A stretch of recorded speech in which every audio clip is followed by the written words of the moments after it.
दोस्तों, जो तिरंगा हमारे देश की शान है और पूरी दुनिया में जो तिरंगा लहरा रहा है, क्या आपको मालूम है ये तिरंगा सबसे पहले किसने बनाया और उसकी डिज़ाइन किसने बनाई थी? शायद ही आप जानते होंगे।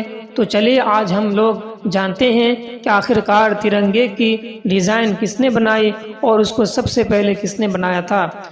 दोस्तों, वैसे तो 1857 में हिंदुस्तान के लोगों ने, हिंदुस्तान के रहने वालों ने अंग्रेज़ों के ख़िलाफ़ बगावत की शुरू कर दी थी, यानी बगावत स्टार्ट कर दी थी। तभी से हिंदुस्तान में रहने वाले लोगों के लिए एक झंडा की ज़रूरत पड़ गई, एक झंडा की कमी महसूस होने लगी थी, क्योंकि हिंदुस्तान के लोग जब भी अंग्रेज़ों के ख़िलाफ़ कोई आंदोलन किया करते थे या बड़ी रैली निकाला करते थे तो सोचते थे कि उनके पास झंडा कहाँ से आए, क्योंकि उनके पास झंडा मौजूद नहीं था, जिनके ज़रिए से तमाम हिंदुस्तान के लोग चाहते थे कि हम लोग इकट्ठा होकर आंदोलन करें। उनमें लोग तो सारे शामिल थे जो रैली में आने के लिए तैयार रहते थे।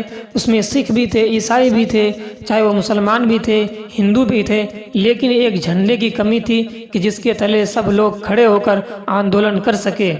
दोस्तों, किसी भी जंग के लिए एक झंडा होना चाहिए, ये बहुत ही ज़रूरी है, क्योंकि उस झंडे की बगैर उस झंडे के तमाम लोग एक साथ नहीं आ सकते हैं। उस झंडे के कमी की वजह से सब लोग जमा होकर एक साथ रैली निकालने के लिए बड़ी मुश्किल और बड़ी कठिनाई की बात होती है। और उस वक्त तक हिंदुस्तान के पास कोई झंडा मौजूद नहीं था कि जिसके नीचे सब आ सके।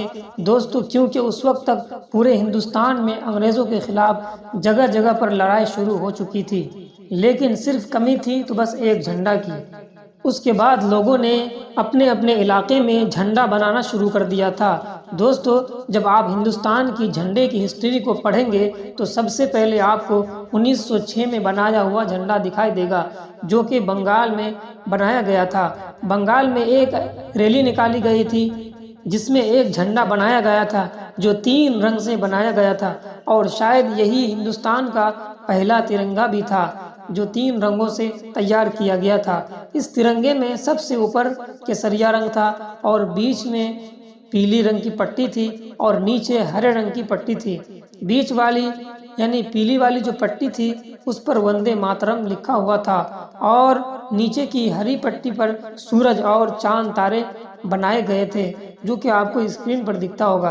उसके बाद हिंदुस्तान का अगला झंडा भीखाजी कामा ने 22 अगस्त को 1907 को बनाए थे, और ये झंडा बंगाल के झंडे से थोड़ा सा अलग था। इस झंडे में सबसे ऊपर वाली पट्टी हरी थी और नीचे की पट्टी लाल थी। बाकी ये झंडा बंगाल की तरह सेम था।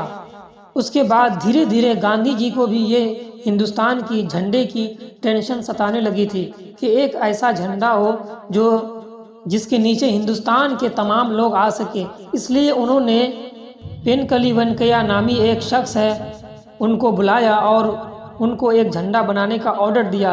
कहा कि तुम एक झंडा तैयार करो जिसमें लाल और हरा दोनों रंग हो और बीच में एक चरखा बना हुआ हो। गांधी जी के ऑर्डर के मुताबिक झंडा तैयार किया गया, लेकिन गांधी जी को झंडा बिल्कुल ही पसंद ना आया। फिर उसके बाद गांधी जी ने पेनकली वेंकैया को कहा कि इसमें एक सफ़ेद रंग भी देना चाहिए, इसमें एक सफ़ेद रंग भी होना चाहिए। गांधी जी के मशवरे के बाद उसमें सफ़ेद रंग भी दिया गया। बहुत मेहनत और मुशक्क़त के बाद 1931 में इंडियन नेशनल कांग्रेस की तरफ से एक ऐसे झंडे की इजाज़त मिल गई जो कि बनाई गई थी, जो 3 कलर का था, और उस झंडे की बीच एक चरखा बना हुआ था, और इस झंडे में सबसे ऊपर केसरिया रंग था और बीच में सफ़ेद रंग था और नीचे हरा कलर का रंग था, जो गांधी जी के कहने पर बनाया गया था।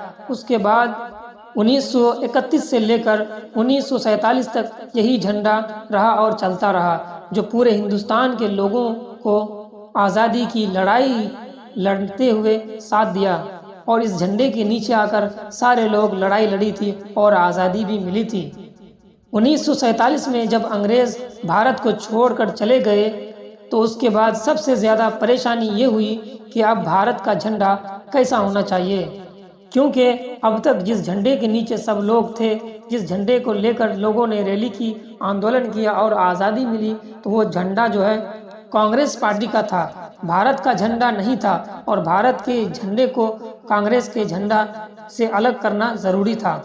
تو پھر 1947 میں ایک ایسی میٹنگ، ایک ایسی پلاننگ کی گئی اور ایک ایسا ٹیم بنایا گیا جس میں یہ مشورہ کیا گیا کہ انڈیا کا ایک اپنا جھنڈا ہونا چاہیے جو خالص انڈیا اور بھارت کا جھنڈا کہلائے، کیونکہ یہ پہلے کا جو جھنڈا ہے وہ تو کانگریس پارٹی کا ہے۔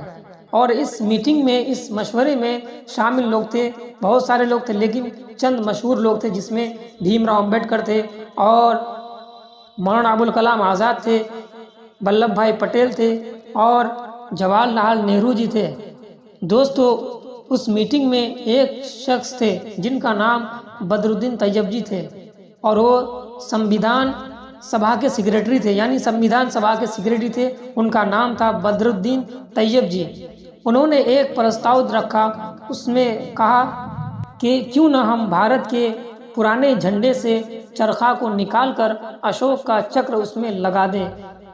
بدرالدین طیب جی کا یہ پرستاؤ، یہ مشورہ سب کو بہت پسند آیا اور اشوک کے چکر کو شامل کر لیا گیا، یعنی جو پہلے چرخا تھا اس چرخے کو نکال کر اشوک کا چکر لگا دیا گیا۔ لیکن دوستو، یہ بدرالدین طیب جی کا اپنا مشورہ، اپنا دماغ یا اپنا آئیڈیا نہیں تھا۔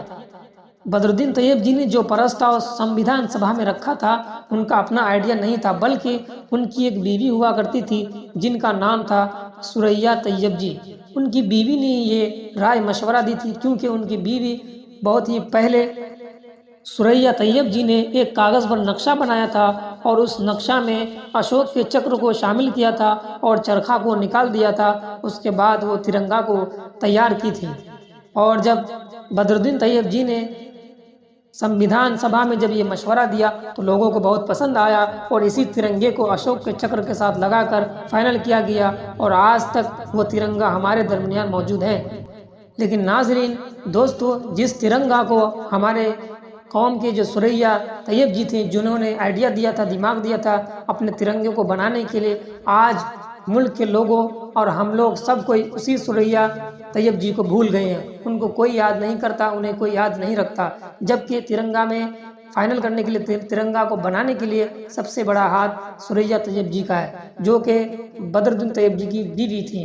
امید کرتا ہوں کہ آپ کو یہ ترنگا کا واقعہ سمجھ میں آ گیا ہوگا، ترنگا کی ہسٹری آپ جان گئے ہوں گے کہ ترنگا کس کس طرح سے بنا، کتنا بار بنا اور پھر فائنل کس طرح ہوا۔